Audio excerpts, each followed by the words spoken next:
Diameter of skeletal muscle fibre is, diameter हमें पता है स्केलेटल मसल फाइबर का वो होता है 10 to 100 माइक्रोन या 10 to 100 माइक्रोमीटर। तो सिंपल क्वेश्चन सिर्फ याद रखने वाला ये, जिसमें हमने कहा कि 10 to 100 माइक्रोमीटर एक मसल फाइबर का डायमीटर होता है।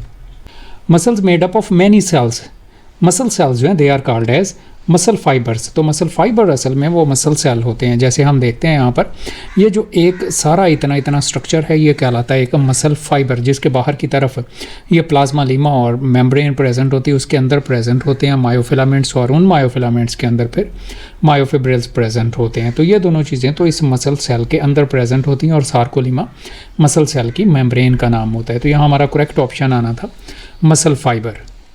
Length of myofibril from one Z band to the next, एक जेड लाइन से दूसरी जेड लाइन तक जो एरिया है सारा वो कहलाता है सार्कोमियर। जैसे इस डायग्राम में भी हम देखते हैं कि यहाँ पर ये एक जेड डिस्क है जो थिन फिलामेंट्स के अंदर प्रेजेंट होती है आई बैंड के अंदर, और दूसरी जेड डिस्क। तो इन दो जेड डिस्क के दरमियानी एरिया जो है सारा कॉन्ट्रैक्टाइल यूनिट और सार्कोमियर कहलाता है। तो यहाँ पर इस क्वेश्चन में हमारा जो करेक्ट ऑप्शन है वो है फर्स्ट वन ए, तो ए हमारा करेक्ट ऑप्शन आ जाना था। Pigments, pigment that stores oxygen in the muscle, तो ऑक्सीजन जो मसल्स में स्टोर करने के लिए पिगमेंट है that is the myoglobin. Haemoglobin तो रेड ब्लड सेल्स में प्रेजेंट होता है जिसका काम ऑक्सीजन ट्रांसपोर्ट करना होता है। ये एक ही पॉलीपेप्टाइड से मिलकर बना हुआ सिंगल पॉलीपेप्टाइड मॉलिक्यूल होता है मायोग्लोबिन, जिसका काम होता है ऑक्सीजन स्टोर करना। जबकि मायोसिन और एक्टिनोमायोसिन दोनों जो हैं दीज आर स्ट्रक्चरल प्रोटीन्स। तो यहाँ पर हमारा करेक्ट ऑप्शन मायोग्लोबिन बनना था। Each muscle fibre is surrounded by a membrane, तो मेम्ब्रेन जो बाहर की तरफ प्रेजेंट है that is called as the sarcolemma. जैसे ही आउटर मोस्ट मेम्ब्रेन जो मसल फाइबर के अराउंड प्रेजेंट होती है, तो बी ऑप्शन हमारा जो है वो करेक्ट होना था सार्कोलीमा। सार्कोमियर तो अभी हमने देखा दो जेड लाइन के दरमियान में सारा एरिया जो है वो कहलाता है सार्कोमियर, और मायोसिन फिलामेंट्स जो हैं वो थिक फिलामेंट होते हैं, जबकि मायोफिलामेंट जो है मसल फिलामेंट्स को हम कहते हैं। तो यहाँ पर हमारा बी ऑप्शन जो है वो करेक्ट होना था, सार्कोलीमा कहलाती है मेम्ब्रेन जो होती है।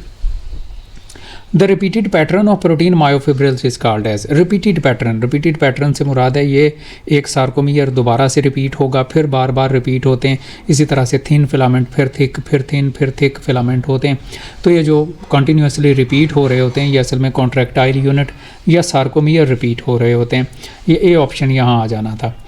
जायोमियर कोई शय नहीं होती, सार्कोलीमा मेम्ब्रेन को कहते हैं जो बाहर की तरफ प्रेजेंट होती है, और क्रॉस ब्रिजेस जो हैं वो थिक और थिन फिलामेंट जहाँ पर एक दूसरे के साथ बॉन्ड बनाते हैं कॉन्ट्रैक्टिलिटी के लिए क्रॉस ब्रिजेस कहलाते हैं। तो ये ऑप्शन हमारा ठीक है। ये नेक्स्ट वन भी सार्कोमियर के मुतालिक है। Sarcomere is the region of myofibril between two successive, तो ये सक्सेसिव जेड लाइन के दरमियान में होता है।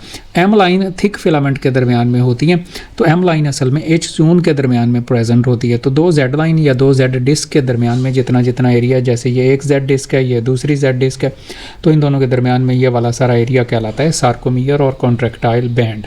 तो यहाँ पर हमारा करेक्ट ऑप्शन जो है वो आना था ये जेड लाइन्स है।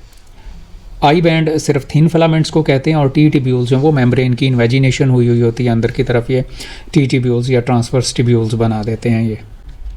एट्थ वन है sarcolemma of the muscle fibre folds inward to form a system of tubules that runs through the sarcoplasm. तो सिस्टम ऑफ टिब्यूल्स जैसे यहाँ इस डायग्राम में हम देखते हैं ये सिस्टम ऑफ टिब्यूल बना हुआ है, ये इधर को इसी तरह से ये अराउंड द मसल प्रेजेंट है सारे इस मायोफिब्रिल्स या मसल्स के अराउंड मसल फाइबर के में। तो ये वाले जो हैं ये कहलाते हैं टी टिब्यूल्स या ट्रांसवर्स टिब्यूल्स। तो डी ऑप्शन हमारा जो है यहाँ पर करेक्ट होना था। मायोफिलामेंट्स तो हमें पता है अंदर की तरफ जो है वो एक्टिन और मायोसिन से बने हुए छोटे फिलामेंट्स होते हैं। सार्कोप्लाज्मिक रेटिक्यूलम एंडोप्लाज्मिक रेटिक्यूलम है जो ये लेंथ वाइज फैला हुआ है, ये इसके ऊपर छोटे छोटे जो हैं ये बनाते हैं सार्कोप्लाज्मिक रेटिक्यूलम के बैंड्स, और जेड लाइन्स तो थिन फिलामेंट के अंदर एक थिक एरिया या कनेक्टिंग बैंड्स होते हैं, इन्हें हम कहते हैं जेड लाइंस। तो यहाँ ट्रांसवर्स टिब्यूल्स या टी टिब्यूल्स आ जाना है जो ट्रायड्स बनाते हैं, जो इन्वेजिनेशन हुई होती है सार्कोलीमा में। Thick filaments in a myofibril of muscles are made up of, thick filament ये जैसे हमने रिप्रेजेंट कर लिया है these are called as myosin filaments. और ये जो थिक फिलामेंट्स जो मायोसिन है उनमें क्रॉस ब्रिजेस प्रेजेंट होते हैं। तो यहाँ पर भी हमारा डी ऑप्शन जो है वो करेक्ट है। हीमोग्लोबिन हमें पता है रेड ब्लड सेल्स में प्रेजेंट होती है, मायोग्लोबिन जो है वो प्रेजेंट होती है मसल्स में और उसका काम होता है ऑक्सीजन स्टोर करना, और एक्टिन जो है वो थिन फिलामेंट्स में प्रेजेंट होती है। जैसे ये यहाँ हम देखते हैं कि ये बीड से हमने बनाए हैं, ये सारे जो हैं वो एक्टिन फिलामेंट के होते हैं या एक्टिन प्रोटीन के होते हैं। Thin filaments of muscle fibre contain chains of actin molecules. Actin molecules की कितनी चेन्स होती हैं? तो एक ये जो ब्लू में हमने BDD स्ट्रक्चर बनाया है, एक चेन और ये एक और चेन, तो 2 चेन्स जो हैं वो प्रेजेंट होती हैं, तो 2 चेन्स आ जाएगा हमारा करेक्ट ऑप्शन यहाँ पर 3, 1, 4 नहीं। तो ये आज के हमारे 10 MCQs हो गए। नेक्स्ट हम इसे कंटिन्यू करेंगे इंशाल्लाह।